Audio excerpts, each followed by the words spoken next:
আসসালামু আলাইকুম। আজকে কথা হবে একটু ধোয়া মোছা হবে ঝালকাঠি সরকারি হাসপাতালকে নিয়ে। কথায় আছে না, উপরে ফিটফাট ভিতরে সদরঘাট। আমাদের ঝালকাঠি সরকারি হাসপাতালটা হয়েছে ঠিক সেরকম,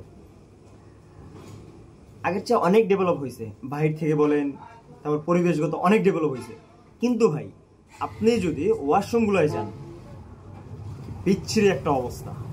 ভাই বিশ্বাস করেন, ওয়াশরুমে লাগানোর সিট কিনে আছে, কিন্তু কিভাবে লাগাবো লাগানোর কোনো সিস্টেম নেই। যেভাবে লাগানোর সিস্টেম আছে লাগাইলাম, দেখেন ভাই ওয়াশরুমে কোনো লাইট নেই, কালাপাকা দৌড়াদৌড়ি করতেছে। ফ্লাশ করবো ভাই, ফ্লাশের সিস্টেম নেই। কিভাবে মানুষ এখানে ফ্লাশ করবে, কিভাবে পরিষ্কার পরিচ্ছন্ন হবে?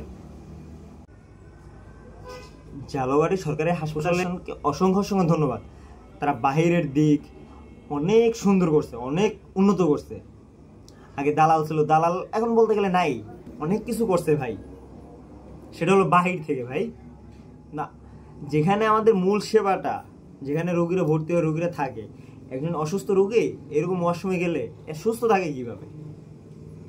আপনাদের কাছে ভাই বিশেষভাবে অনুরোধ থাকবে, অতি দ্রুত এদিক নজর দিবেন, সুন্দর পরিবেশ পরিচ্ছন্ন একটি হাসপাতাল আমাদের উপর দেবেন। আর তার চেয়ে বড় কথা কীভাবে জানেন, এটা তো আর ডাক্তাররা নার্সরা আয়ারা যায় এই অবস্থা করে না। এই হাসপাতাল হলো আমাদের, এটা কোনো ডাক্তাররা কারণ না, এই হাসপাতাল হলো আমাদের। আমরা যারা রোগী এখানে থাকি, ঝালকাঠির যারা আমরা নাগরিক আছি, যে সকল রোগীরা আমরা হাসপাতালে যাই, হাসপাতাল হলো আমাদের।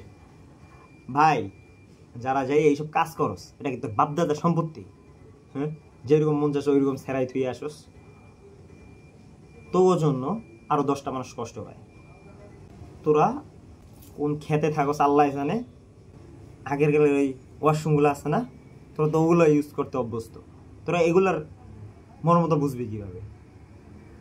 ফকির ছোট, তোদের মতো কিছু মানুষের কারণে আরো শত শত মানুষগুলো এরকম কষ্ট করে। একজন অসুস্থ মানুষ এরকম ওয়াশরুমে গেলে সে কিভাবে সুস্থ থাকে? তুই ওয়াশরুমে যাবে বেশ ভালো কথা, ভালো মতো পানি ঢেলে আসবি না। কিসের জন্য তোর দরকার এই ফ্লাশটা ভাঙানোর?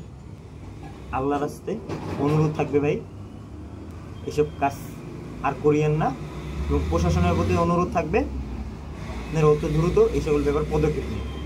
অসুস্থ রোগী এরকম টয়লেটে গেলে সে যতটুকু সুস্থ ছিল অতটুকু অসুস্থ হয়ে পড়বে।